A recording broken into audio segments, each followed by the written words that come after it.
Gente, hoje pela manhã a gente começou esse seminário, a gente faz 2 seminários por ano, um no primeiro semestre, outro no segundo semestre. No segundo semestre, nosso seminário vai ser sobre cura divina. Esse agora nós estamos focando em prosperidade.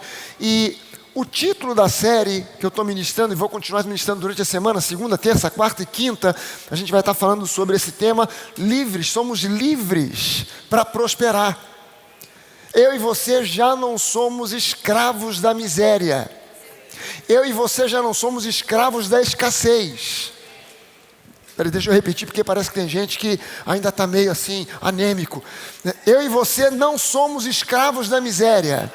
Eu e você já não somos escravos da escassez. Nós estamos livres para prosperar. Amém. Eu e você podemos prosperar com abundância, porque Deus em Cristo já pagou o preço para que nós prosperemos.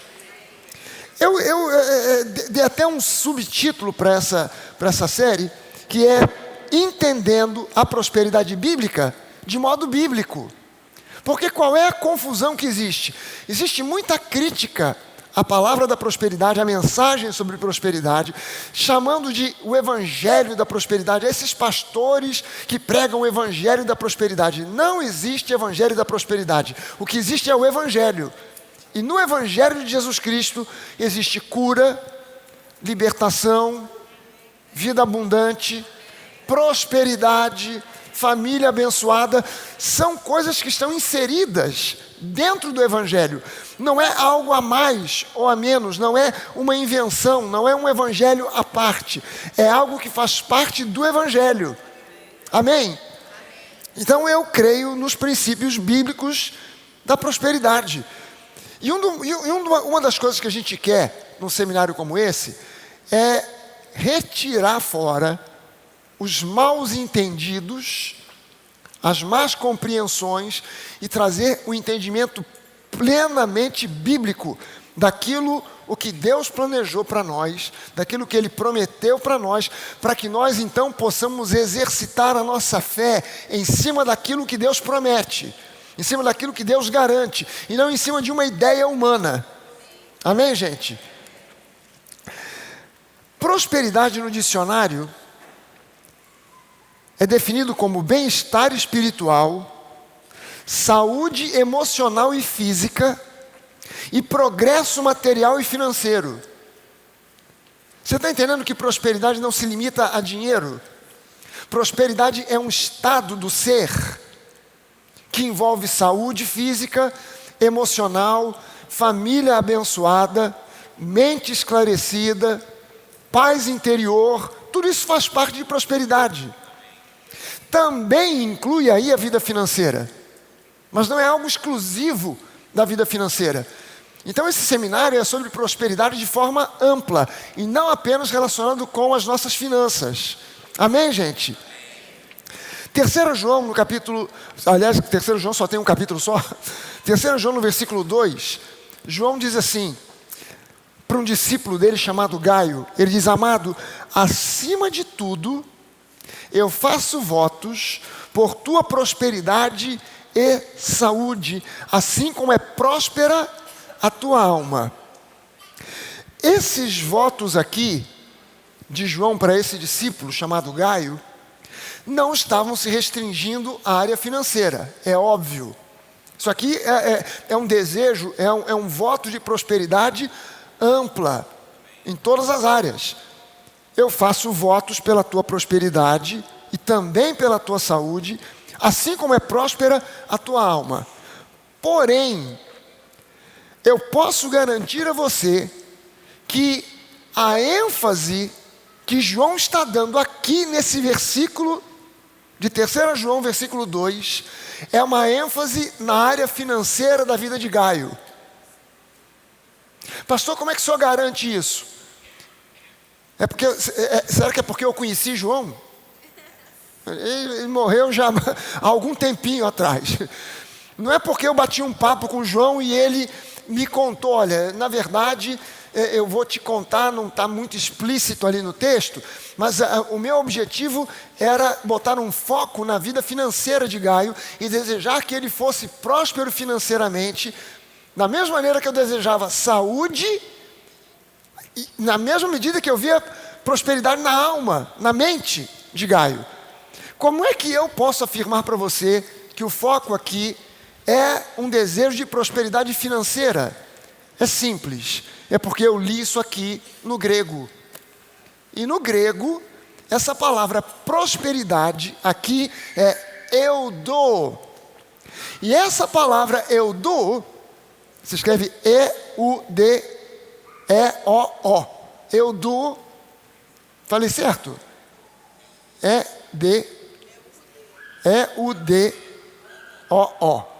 Eudo é a mesma palavra que aparece em 1 Coríntios, no capítulo de número 16, no versículo 2. E em 1 Coríntios 16, 2, diz, Paulo está convocando a igreja, falando para a igreja sobre as ofertas recolhidas no culto. E ele diz o seguinte: no primeiro dia da semana, cada um de vocês ponha de parte em casa, conforme a sua prosperidade. Eu dou, e vá juntando para que não se façam coletas quando eu for. Então Paulo aqui está dando uma orientação para a igreja de Corinto, dizendo, olha, eu quero aconselhar vocês que separem a oferta financeira que vocês têm para a igreja a cada semana, para que quando eu estiver aí, nem precise fazer um momento de oferta na igreja. Vá separando semanalmente, de acordo com a sua prosperidade. Eu dou. É a mesma palavra que João usa lá em 3 João 2. Então, da mesma forma que Paulo estava falando sobre dinheiro, finanças, aqui eu posso garantir para você que João, usando a mesma palavra, que tem o mesmo significado, prosperidade financeira, ele estava falando sobre a prosperidade financeira de Gaio. Da mesma forma que João fez esse voto para Gaio, eu faço essa oração pela igreja. Eu oro para que você prospere na mesma medida da prosperidade da sua alma. Bom, se você disse amém é porque você acredita que a sua alma é próspera. E alma próspera fala de uma mente equilibrada. Agora menos gente disse amém. Uma alma equilibrada, porque essa palavra alma no Novo Testamento, no grego, é psique. Psique é a mesma palavra que é traduzida como mente. Portanto, renovação da mente significa renovação da alma. Uma alma renovada na palavra é uma alma onde existe equilíbrio. Amém? Na maioria das igrejas, os crentes não têm equilíbrio. A maioria dos crentes estão precisando de um tratamentozinho, de um remedinho, de um calmante, ou de um agitador, porque ou está de mais ou está de menos. E na palavra de Deus a gente encontra equilíbrio para a nossa alma, para a nossa mente. Amém? Crente não é neurótico, crente é equilibrado. Crente não é maluco, é equilibrado. Porque tem a mente equilibrada por causa da palavra de Deus, renovando a sua mente constantemente. Quem não renova a mente na palavra, está perdendo a oportunidade de ter uma alma equilibrada, de sair da depressão, de sair da ansiedade, da preocupação, e ter a sua mente equilibrada. Amém?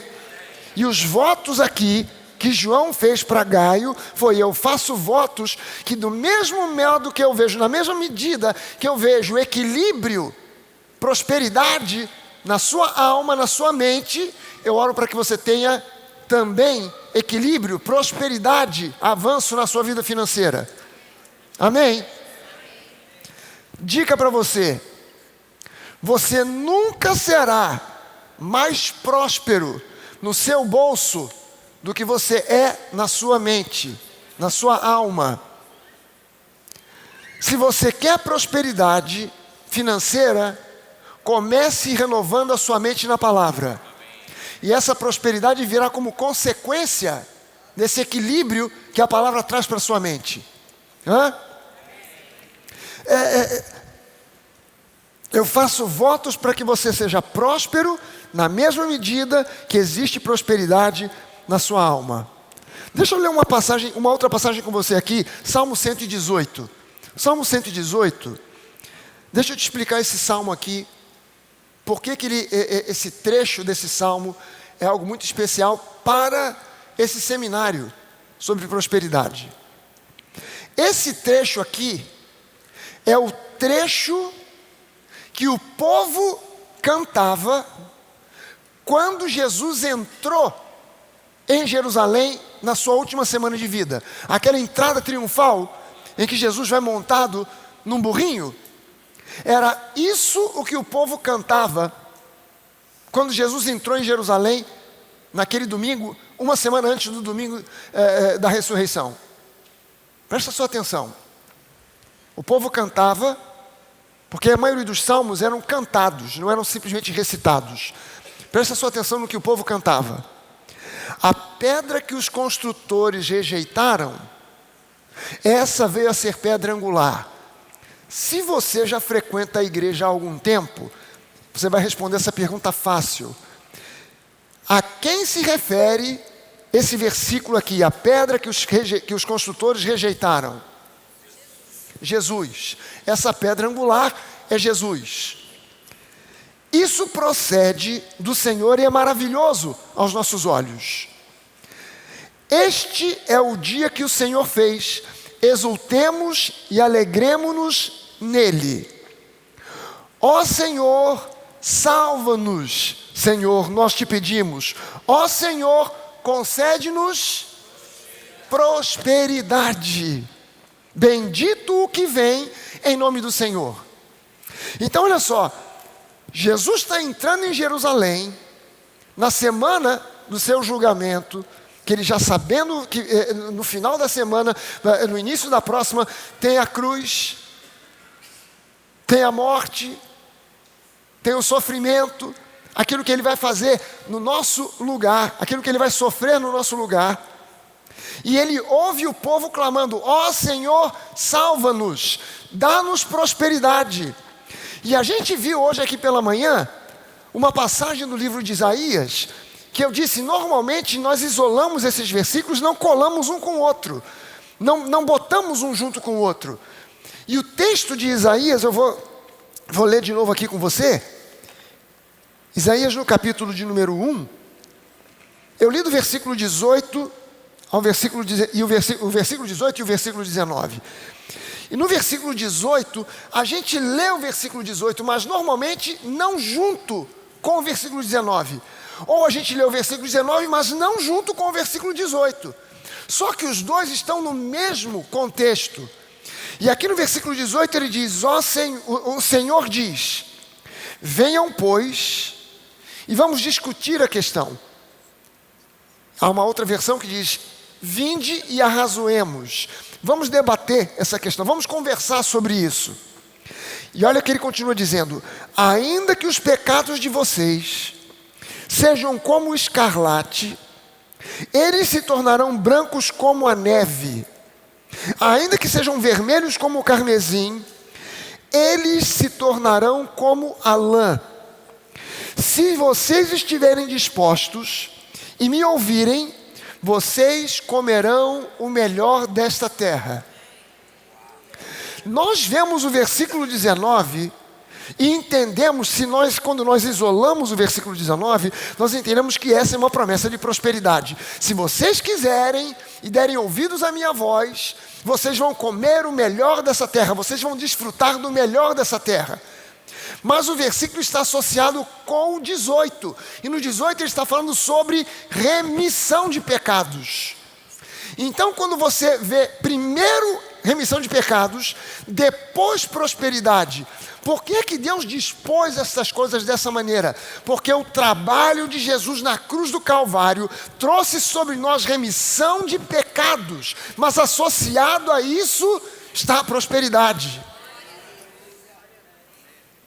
Não é que Deus quer que nós sejamos perdoados de todos os pecados, e a prosperidade é algo que está à parte, separado, que Deus não dá bola para isso, porque Deus não se preocupa com essa questão de finanças. Não, Ele coloca junto aqui, no mesmo contexto, dentro do capítulo 1 de Isaías, olha, ainda que os pecados de vocês sejam vermelhos como escarlate, como carmesim, eu vou torná-los alvos como a neve. E se vocês me derem ouvidos, a minha palavra, vocês vão dar, vocês vão comer, vão desfrutar do melhor dessa terra. Deus quer que você desfrute do melhor. Gente, preste bem atenção nisso. Deus quer que você desfrute do melhor. Deus não quer você vivendo uma vida medíocre. Deus não quer você catando moedas. Deus não quer você comendo migalhas. Deus quer ver você mega abençoado com o melhor dessa terra. Em outro texto bíblico ele diz que Ele quer fazer de você cabeça e não cauda. Fazer de você cabeça e não cauda significa tirar você de um poço de lama e colocar você assentado num trono. Então, se você poetizar essas promessas, você perde o foco da fé. Isso aqui que Deus está falando não é poesia, é promessa para o seu povo, é promessa para aquele que crê. Então nós precisamos crer de maneira radical. Não dá para crer de maneira assim, 50%. Eu creio de maneira radical. Deus quer que você e eu prosperemos. O problema da igreja é que a igreja, eu falo da igreja histórica, a igreja já teve todo tipo de debate, polêmica e discussão a respeito de tudo que é assunto que você possa imaginar. Batismo nas águas, trindade, a divindade de Jesus, tudo isso já foi polêmica. E em muitos lugares ainda é. Não é diferente com a questão, com o tema prosperidade. Prosperidade continua sendo um tema extremamente polêmico. E por que é polêmico? Porque alguns deturpam a mensagem da prosperidade e o foco sai da prosperidade e cai dentro do materialismo.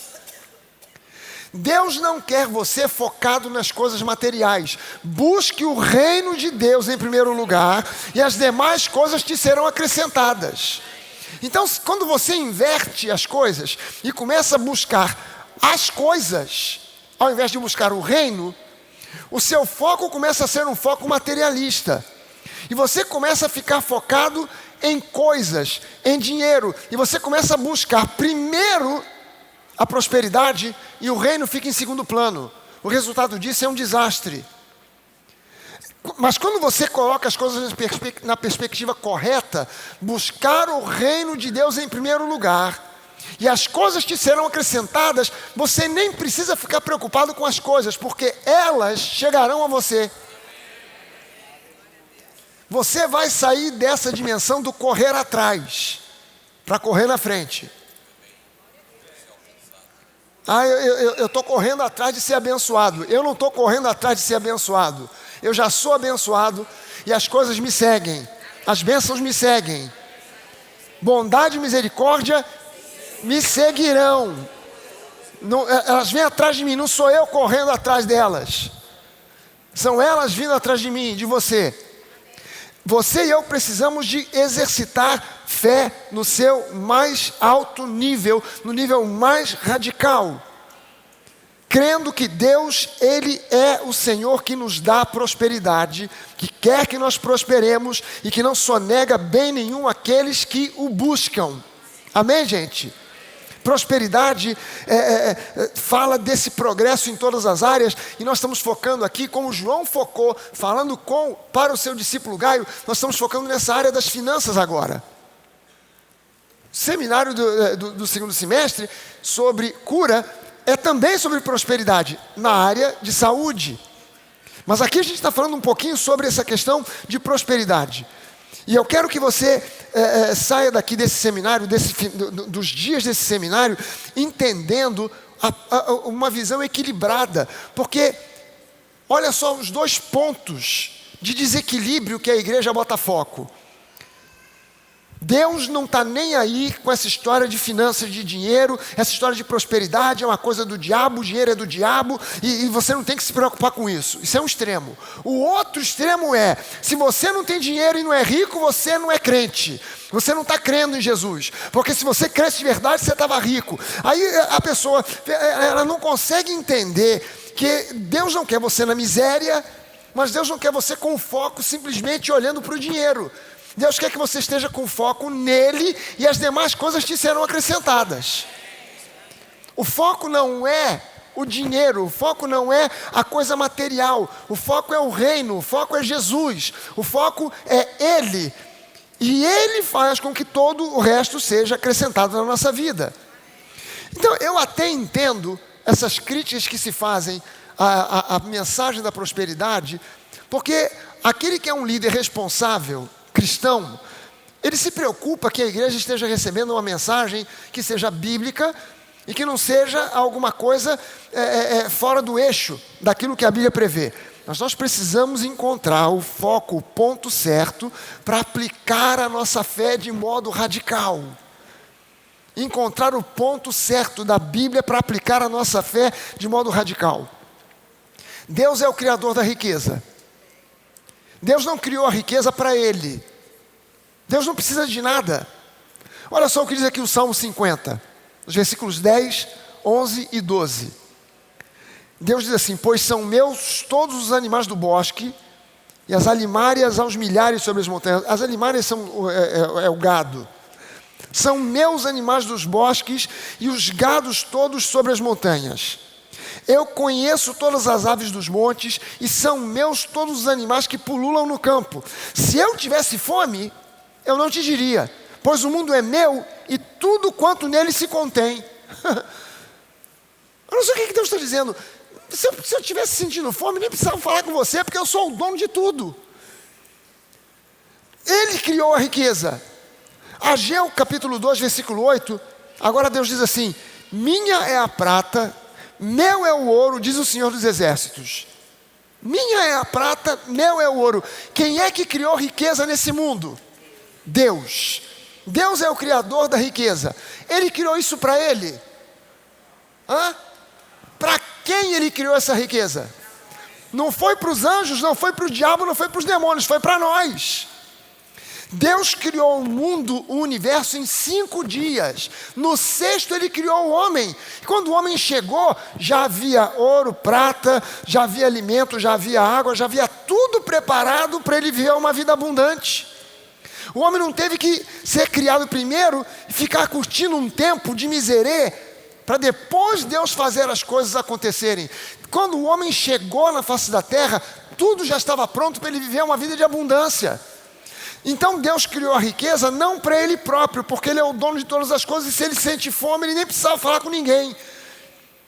Então quando Ele cria a riqueza, Ele não cria para si, Ele cria para nós. Ele já visualizava a sua criação.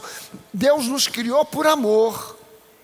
E um pai que ama, não deixa os seus filhos passarem miséria. Um pai que ama os seus filhos, tem condição, não deixa os seus filhos passando miséria. Se ele puder, ele vai lá e ele socorre. Então o nosso Deus, que é riquíssimo, que é o dono do ouro e da prata, que criou todo o universo com todas as riquezas que possam existir, Ele é o nosso Pai, e quando Ele criou o ser humano, Ele já criou com tudo de abundância disponível para esse ser humano. Muita gente em muitas igrejas tem sofrido uma espécie de lavagem cerebral, religiosa, e não recebe ensino bíblico neotestamentário sólido, e desconhece aquilo que a Bíblia realmente fala sobre uma vida próspera. Deus tem planos para que nós sejamos uma igreja próspera. O que nós precisamos é conhecer a palavra para que nós possamos pensar, crer e falar como Deus pensa e fala. Eu preciso alinhar o meu pensamento com o pensamento de Deus, a minha palavra com a palavra de Deus, porque esse é um caminho de prosperidade. Amém, gente? Você não acha muito significativo que muitos personagens bíblicos foram pessoas ricas. Olha só o que diz aqui Gênesis 13. Gênesis 13, versículo 2. Era Abraão rico. É isso que diz a Bíblia? Hã? Tem um detalhe, né? Era Abraão muito rico. Não é que ele fosse rico, era muito rico. Possuía gado, prata e ouro. 1 Reis capítulo 10. Primeiro, que não é primeira carta, é primeiro livro de Reis, capítulo 10, versículo 4. Vendo, pois, a rainha de Sabá, toda a sabedoria de Salomão, e a casa que ele edificara, e a comida da sua mesa, e o lugar dos seus oficiais, e o serviço dos seus criados, e os trajes deles, e os seus copeiros, e o holocausto que oferecia na casa do Senhor, ficou como fora de si. E disse ao rei: foi verdade a palavra que a teu respeito ouvi na minha terra, e a respeito da tua sabedoria. Eu, contudo, não cria naquelas palavras, até que vim e vi com os meus próprios olhos. Eis que não me contaram a metade. Sobrepujas em sabedoria e prosperidade a fama que ouvi. Caramba, quer dizer, o que ela ouviu, ela achou que era um exagero. Quando ela chegou lá, ela viu que aquilo que ela pensava que era um exagero não era nem a metade do que ela estava vendo. E ela fala: caramba, agora eu estou vendo que realmente o negócio era até muito mais do que estavam me dizendo. Se Deus deu prosperidade a Salomão, por que Ele não daria a você? Explica para mim. Se Deus deu prosperidade a Salomão, por que Ele não daria a você, que recebeu um sacrifício pleno, perfeito de Jesus, que se fez pobre na cruz do Calvário, para que pela sua pobreza você se tornasse rico? Tenta explicar para mim. Se Deus pode dar a Salomão uma riqueza inimaginável, por que Ele negaria para você 1/10 do que Ele deu para Salomão? Por que Ele negaria para você metade do que Ele deu a Salomão? Por que Ele não poderia dar para você exatamente o mesmo ou até mais do que Ele deu a Salomão? Alguém explica para mim isso. Será que existe alguma restrição no coração de Deus em relação a você, que Ele não tinha em relação a Salomão? Espera aí, que eu saiba, Salomão era uma velha criatura. Você e eu nascemos de novo. Você e eu estamos num patamar muito diferente do de Salomão. Salomão era uma velha criatura, ainda estava debaixo do peso da lei. Nós estamos hoje debaixo da graça, somos filhos amados, nascemos de novo. A nossa condição é outra, bem mais acima, bem mais elevada do que a condição que tinha Salomão. Se Deus deu a Salomão essa prosperidade, por que Ele não poderia dar a você? Amém. Para pensar, porque eu não estou falando aqui sobre o nível da riqueza dele e o nível da sua riqueza. Eu estou falando sobre a sua fé. Eu estou falando sobre a nossa fé. Aonde a gente tem colocado a nossa fé quando se fala sobre prosperidade? Será que nós temos sido infiltrados por essa palavra que critica quando a gente fala sobre prosperidade? Ou nós estamos fechando os nossos ouvidos para essas críticas e abrindo o nosso coração para a palavra de Deus, dando ouvidos ao que Deus tem para dizer e não aquilo que os críticos falam? Porque os críticos, quando criticam a prosperidade, normalmente são pessoas que são prósperas. E quando ele critica a prosperidade, meu recado para ele é o seguinte: você tem uma palavra contra a prosperidade, passe para mim a sua prosperidade. Eu recebo com alegria, em nome de Jesus. Se você não acredita e não gosta, não crê em prosperidade, pode passar para mim a chave da sua casa, a chave do seu carro, a sua conta bancária. Viva da maneira que você conseguir sem tudo isso. E quando você chegar à conclusão que você estava errado, eu te devolvo tudo que você colocou na minha mão. A gente precisa entender que é pela fé que a gente prospera. Olha só o que diz Jó, capítulo 1, os versículos de 1 a 4. Havia um homem na terra de Uz, cujo nome era Jó, homem íntegro e reto, temente a Deus e que se desviava do mal. Nasceram-lhe 7 filhos e 3 filhas. Possuía 7.000 ovelhas, 3.000 camelos, 500 juntas de bois e 500 jumentas. Era também muito numeroso o pessoal ao seu serviço, de maneira que este homem era o maior de todos os do Oriente. Os seus filhos, inclusive, iam às casas uns dos outros e faziam banquetes, cada um por sua vez, e mandavam convidar as suas 3 irmãs a comerem e beberem com eles. Esse aqui era o estado de Jó, antes do diabo vir fazer um arraso na vida dele. Se você nunca leu o livro de Jó, pelo menos você conhece a história de Jó. Era um camarada extremamente rico por aquilo que a gente vê aqui, que de repente ficou sem nada, inclusive a própria saúde.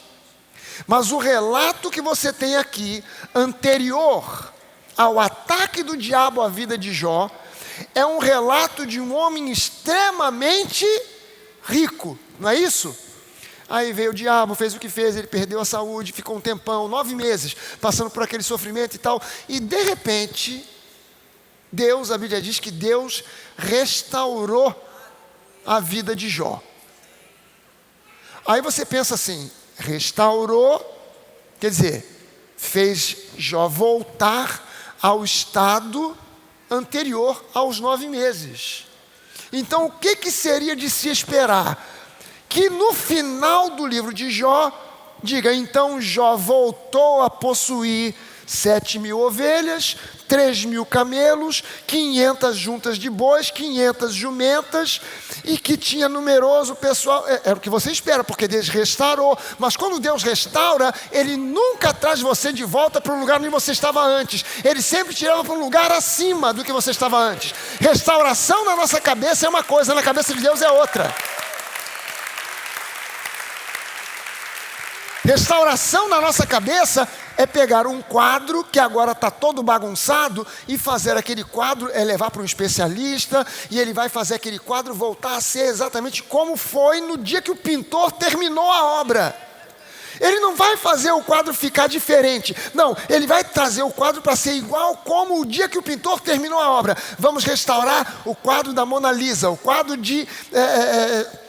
lá do Da Vinci. Vamos fazer ele está meio velho, está sujo e tal. Vamos restaurar para ele ficar igual como era no dia que o Da Vinci terminou aquela pintura. Mas isso é quando o especialista humano vai fazer. Porque se botasse na mão de Deus, ele ia fazer aquela Mona Lisa ficar muito mais bonita, porque de bonita ela não tem nada. Ele ia fazer ela virar a Miss Itália. Porque Deus não faz uma restauração para voltar a ser como era. Ele faz uma restauração para se tornar algo melhor e maior do que foi. Então, quando você lê o final do livro de Jó, você vai lá, agora, no final do livro de Jó, no capítulo 42, no versículo 12, diz assim: assim abençoou o Senhor o último estado de Jó, mais do que o primeiro. Porque veio a ter 14.000 ovelhas, 6.000 camelos, 1.000 juntas de bois e 1.000 jumentas. Dobrou tudo. Veio a ser... E presta atenção na palavra que Deus usa aqui.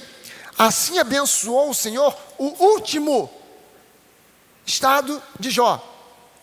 Isso significa que esse aqui foi o estado em que ele permaneceu até a sua morte. Porque foi o último. Não foi o penúltimo. Então Deus abençoou o penúltimo. E o último? O último foi miséria. Não. Deus abençoou o último estado de Jó, de forma que ele passou a possuir o dobro do que aquilo que ele possuía lá no início. E Deus chama isso de restauração. Deus não está nem aí se o diabo tenta atacar a sua vida financeira para levar você para a falência, porque aquilo que para o diabo é falência, para Deus é uma oportunidade de fazer um milagre e levar você para um patamar muito mais elevado. Quando você perde um emprego, saiba, Deus já tem um outro melhor guardado para você. Pastor, mas eu estou me sentindo igual Jó, estou passando por uma seca danada, eu estou procurando emprego há 1 ano. Pois é, mas quando você encontrar, e não é só quando você encontrar emprego. Deixa eu falar para você uma coisa que eu falei hoje pela manhã e você precisa ouvir. Nós brasileiros temos uma dificuldade muito grande com a mentalidade de prosperidade. Porque nós fomos educados, socialmente educados, historicamente educados, para ter uma mentalidade de escravos. Nós fomos educados historicamente para ter uma mentalidade de gente pequena, de gente submissa, de gente que está abaixo, de gente que está ali sempre pedindo, sempre necessitando, sempre me dá, me dá, me dá, me dá. Mas quando você começa a conhecer os povos dos países que prosperaram, aonde a reforma protestante mudou a mentalidade, porque a mentalidade, deixa eu te explicar como é que é essa mentalidade que nós brasileiros fomos educados. O brasileiro, embora o Estado seja laico, não dá para você negar que a Igreja Católica, e eu não tenho nada contra os nossos irmãos católicos, isso eu estou falando de uma questão histórica. A Igreja Católica, ela trouxe uma mentalidade da época da Idade Média. Na Idade Média, como é que a coisa funcionava?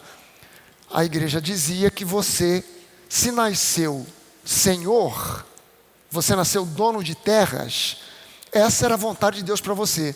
Então você era um senhor de muitas coisas. Você tinha terra, castelo, propriedades e tal. Se você nasceu vassalo, você vai morrer vassalo, seus filhos vão ser vassalos, você vai ser servo, empregado e não vai ter prosperidade nenhuma para você, porque esse é o seu destino.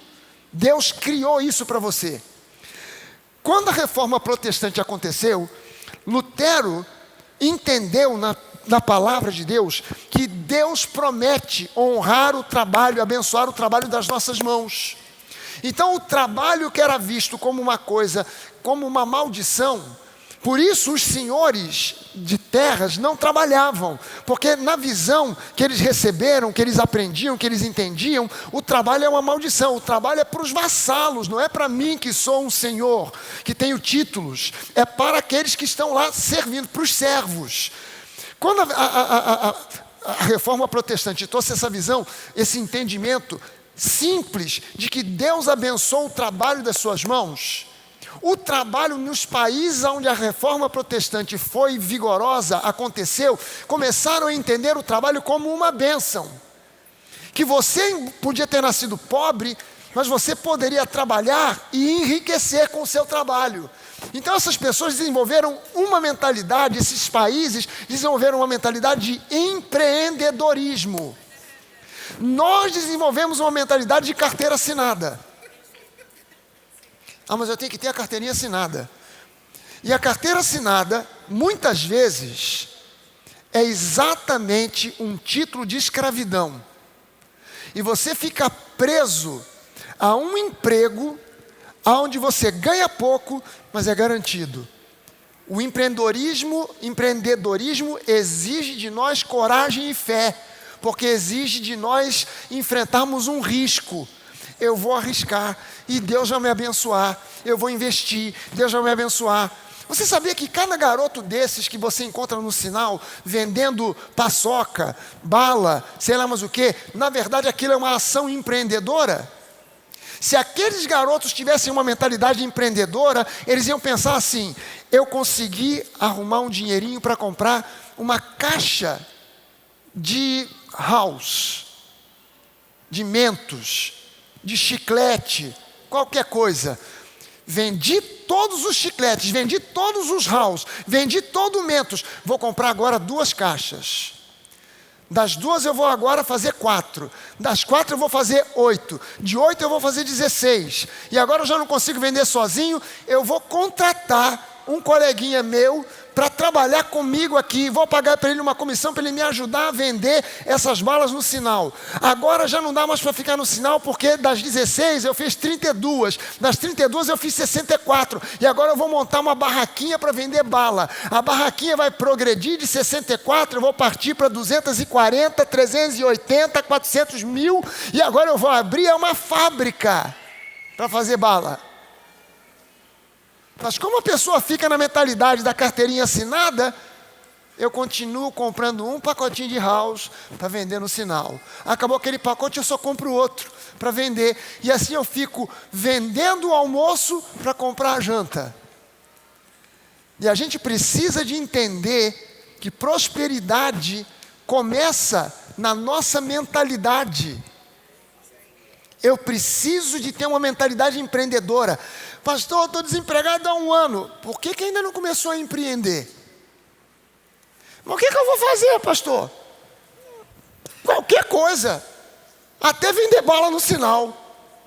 Mas não fica sentado no sofá, olhando com a boca escancarada, cheia de dentes, esperando a morte chegar. Como já dizia o velho filósofo Raul Seixas. Não fique esperando, faça alguma coisa, se mexa. No mínimo, saia para espalhar currículo por aí. No mínimo. E Deus vai te abençoar.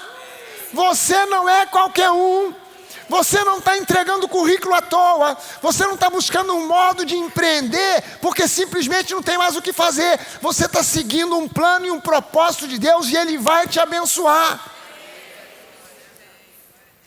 Você não pode ficar olhando a banda passar e você só... Eu não fui chamado para ver a banda passar, eu fui chamado para tocar na banda. Eu não fui chamado para olhar a vida passar diante de mim e ficar assistindo, esperando alguma coisa cair do céu. Não vai cair. Deus não vai colocar sobre você uma nuvem que vai cair, vai chover da nuvem, nota de euro, de dólar e de real. Não vai fazer isso, mas Ele vai abençoar o trabalho das suas mãos. Não importa o que você tenha para fazer. E se você diz, pastor, mas eu já sou um empresário, você tem que ter uma visão de progresso, de crescimento, de avanço. Por que muita gente progride, e chega num ponto, dá uma estagnada? Porque se acomoda. Não se acomode. Deus tem mais para você. Entenda, a sua prosperidade vai afetar a prosperidade de outras pessoas que estão à sua volta. Quando você prospera, outras pessoas à sua volta são abençoadas. Há gente que precisa que você prospere. Quem aqui é pai e mãe? Os seus filhos precisam que você prospere. Se você diz assim, pastor, eu não tenho uma visão assim de grandes coisas, de coisas grandiosas. Eu sou uma pessoa muito simples. Que bom, eu também sou. Mas eu tenho filhos e eu quero prosperar por causa deles. Agora eu tenho netos e eu quero prosperar por causa dos meus netos. Eu quero que os meus filhos prosperem por causa dos filhos deles. Eu quero que os meus genros e nora progridam. Meus genro e noras progridam. Já estava invertendo as bolas aqui. Meu genro e as minhas noras progridam por causa dos meus netos. E eu quero que os meus netos prosperem. Que eles cresçam e se tornem homens e mulheres prósperos, porque eles terão netos que serão meus bisnetos. E há uma promessa na Bíblia dizendo, olha, no Antigo Testamento Deus dizia o seguinte, eu sou um Deus muito bom, muito legal, mas eu sou um Deus que castigo o pecado dos pais nos filhos até a 3ª e 4ª geração. Isso era o que Deus falava no Antigo Testamento. Mas quando Ele profetiza sobre a nova aliança, Ele diz, eu sou o Deus que abençoa aqueles que me obedecem, que me seguem, que me honram até 1000 gerações. Eu não estou na lista daqueles que vão ser amaldiçoados até a 3ª e 4ª. Eu sou aqueles que estão na lista daqueles que vão ser abençoados por 1000 gerações. E olha, 1000 gerações, não tem como de hoje até para frente 1000 gerações, não tem como chegar lá, Jesus vai voltar antes. Eu duvido muito que chegue até a 500, eu acho que não chega nem a 5, porque a coisa está braba. Jesus está voltando para pegar a sua igreja e levar a sua noiva para as bodas do Cordeiro. Eu vou prosperar nessa terra e quando eu chegar nas bodas do Cordeiro, eu vou louvar a Deus porque eu passei uma vida abençoada nessa terra, desfrutando da Canaã que Ele conquistou para mim e para você. Nós não vamos chegar nas bodas do Cordeiro para chorar. Ah, Jesus, foi uma vida tão dura. Que bom que a gente chegou aqui nas bodas do Cordeiro. Porque lá embaixo estava difícil demais, estava passando fome, um miserê danado. Não, nós vamos chegar lá e vamos dizer: Jesus, obrigado porque você nos abençoou. Nós estávamos sendo bênção para um monte de gente. Nós estamos aqui agora celebrando com você nessa festa maravilhosa. Vamos celebrar.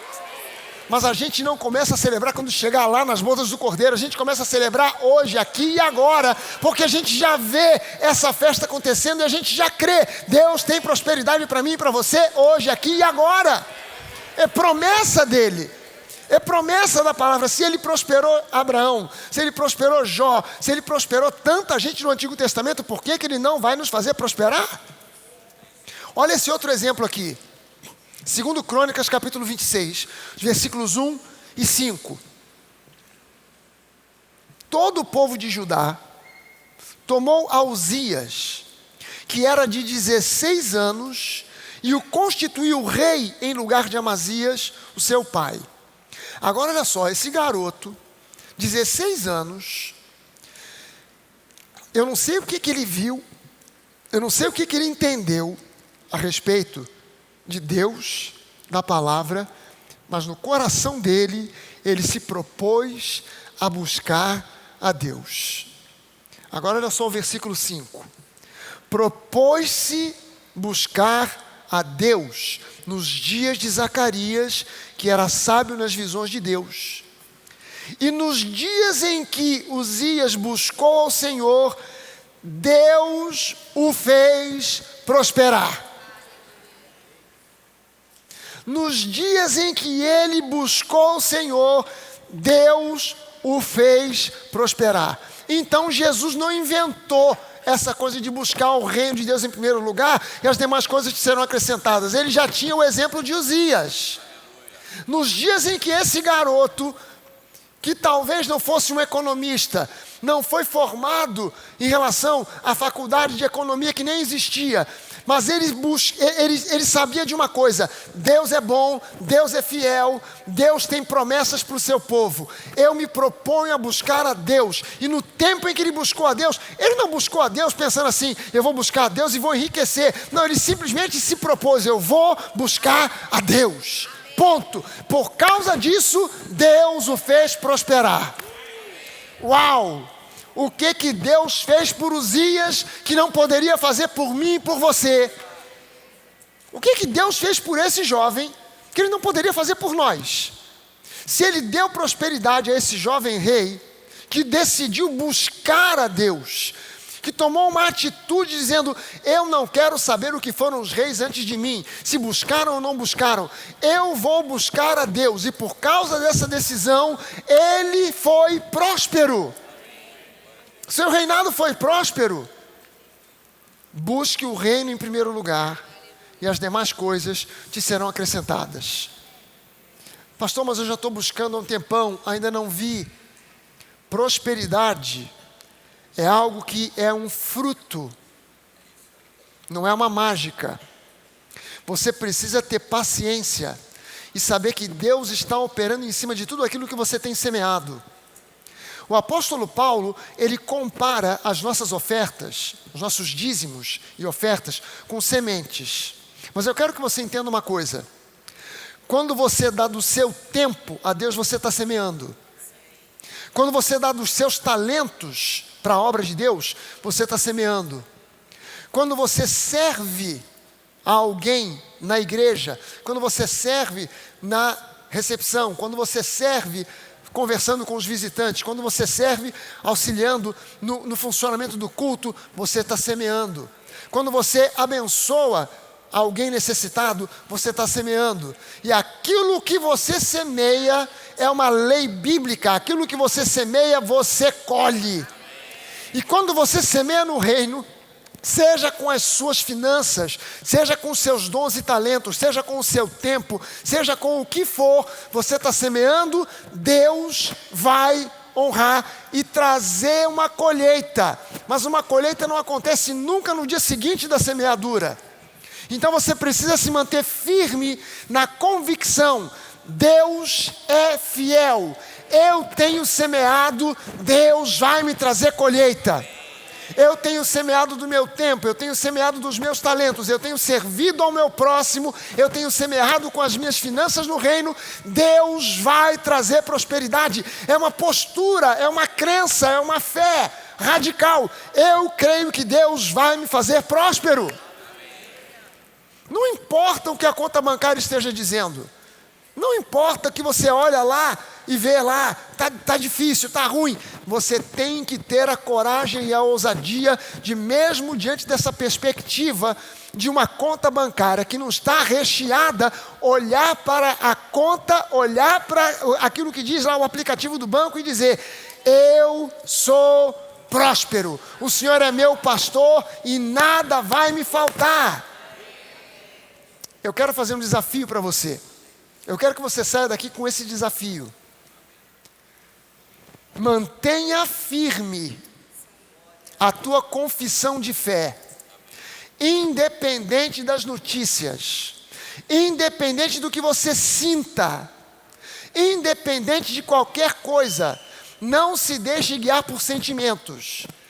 Não são os sentimentos, nós não somos guiados por sentimentos, nós somos guiados pela fé. Se você começa a dar muita bola para os seus sentimentos, você vai entrar em depressão. Você vai começar a encontrar motivos para ficar triste, angustiado, preocupado, ansioso. Você precisa simplesmente tirar os olhos dos seus problemas, colocar os seus olhos em Jesus e crer. Deus em Cristo já me fez próspero. Não é simplesmente um pensamento positivo, é mais do que isso. É uma confiança de que aquilo que Deus prometeu é herança. É sua herança, te pertence, é direito seu. Então creia e mantenha firme a tua confissão de fé, de que Deus tem prometido e Ele é fiel às suas promessas. Deus já tem garantido para você uma vida de prosperidade. Não importa se vai levar uma semana, um mês, 6 meses, ou seja quanto tempo for, mas você precisa se manter firme, declarando: o meu Deus prometeu, Ele cumpre. O meu Deus, Ele é fiel. O meu Deus vai suprir cada uma das minhas necessidades, não de acordo com a economia do país, não de acordo com o que eu sinto ou deixe de sentir. Ele vai suprir as minhas necessidades de acordo com a sua riqueza em glória. Ele é o meu pastor e nada me faltará. Gente, não permita que esse seminário seja apenas um tempo que vai passar. Olhe para esse seminário como uma oportunidade de mudança radical na sua vida. Olhe para esse tempo, para essa semana, como uma semana de mudança radical para a sua vida. Vou repetir aqui. Olhe para essa semana como uma oportunidade de uma mudança radical para a sua vida. Não é uma semana de mágica, é uma semana de entendimento. Não é uma semana onde o pastor vai orar uma oração forte, uma oração poderosa, e aí tudo vai mudar. Não é isso. É uma semana onde você vai receber entendimento, e com entendimento você vai crer na palavra, e a palavra de Deus vai produzir fruto na sua vida. Amém? Vamos ficar de pé. Quantos de vocês podem levantar as mãos e dizer: Senhor, eu te agradeço, porque o Senhor é fiel. Eu te agradeço porque não sirvo a um falso Deus. Eu te agradeço porque não estou ajoelhado diante do vento ou de um ídolo. Eu estou prostrado na tua presença. A presença do Deus vivo, o Deus verdadeiro. Meu Pai, os ídolos desse mundo, eles têm boca e não falam, têm pés e não andam, têm ouvidos e não ouvem, têm olhos e não veem. Mas nós não estamos aqui servindo a ídolos, nós estamos aqui servindo ao Deus vivo, ao Deus real, ao Deus criador do universo, ao Deus que criou esse mundo cheio, pleno de riquezas, a um Deus que criou essas riquezas e disse para o homem: não se preocupe, nada disso eu criei para mim, eu sou o dono de todas essas coisas, eu sou o dono do ouro e da prata. Deus não precisa de pagar contas, Deus não precisa de pagar boletos, Deus não precisa de fazer prestação para absolutamente nada. Ele é o dono do ouro e da prata. Deus não sente fome e precisa então de colher alimentos. E se falta alimento, se falta batata, se falta carne, Deus sofre. Não, Deus não está nem aí para nada disso. Ele coloca a abundância a nosso dispor, porque Ele criou tudo isso para o nosso prazer, para nosso desfrute. Pai, em nome de Jesus, em o nome de Jesus, eu te peço que nós saímos daqui com uma disposição mental renovada e diferente, de olhar para a vida com uma perspectiva diferente, de não nos conformarmos com a mediocridade, de não aceitarmos a escassez, de não vermos a falta de progresso como algo normal e comum.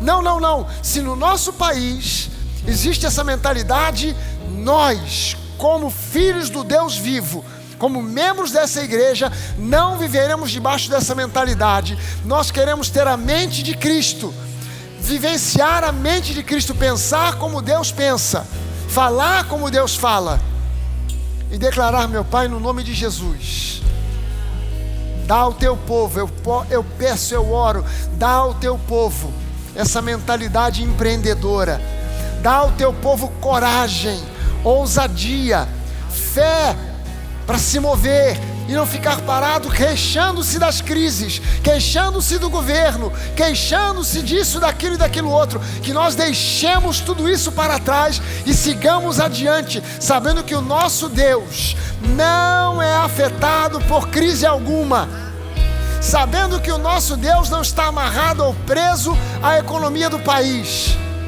à economia do mundo, sabendo que o nosso Deus governa sobre todas as coisas, que Ele tem o seu próprio sistema econômico, chamado Reino de Deus. E nesse reino, nós que somos cidadãos desse reino, somos mais que vencedores. Estamos no mundo, mas não somos do mundo. Estamos vivendo nesse lugar onde existem crises de todo tipo, mas nós estamos guardados, protegidos e guardados pelo Deus que é o dono do ouro e da prata, que é o Senhor de todas as coisas. Em nome de Jesus. Aleluia. Aleluia. Você pode louvar a Deus pela prosperidade que Ele tem para você. Que faz milagre. Aleluia. Que muda a história. A fé que põe gigantes no chão. É nela que eu creio. A fé que faz milagre. Que muda a história. A fé que põe gigantes no chão. Essa fé que eu tenho. A fé que faz milagre. Que muda histórias. A fé que põe gigantes no chão. Essa fé que eu tenho. Se o meu mundo desabar e o chão faltar debaixo dos meus pés, caminharei, pois não preciso ver. Eu preciso crer que tu estás comigo, meu Deus. Se o meu mundo desabar e o chão faltar debaixo dos meus pés, caminharei, pois não preciso ver. Eu preciso crer que tu estás comigo, meu Deus. Tu estás comigo, meu Deus. Tu estás comigo, meu Deus. Aleluia. Aleluia. Meu irmão, antes de você sair, deixa eu te dizer uma coisa. É muito fácil que alguém que não conhece a Nova, que não conhece a nossa história, olhe para uma mensagem como essa e diga: tá vendo, esses pastores só pensam em dinheiro.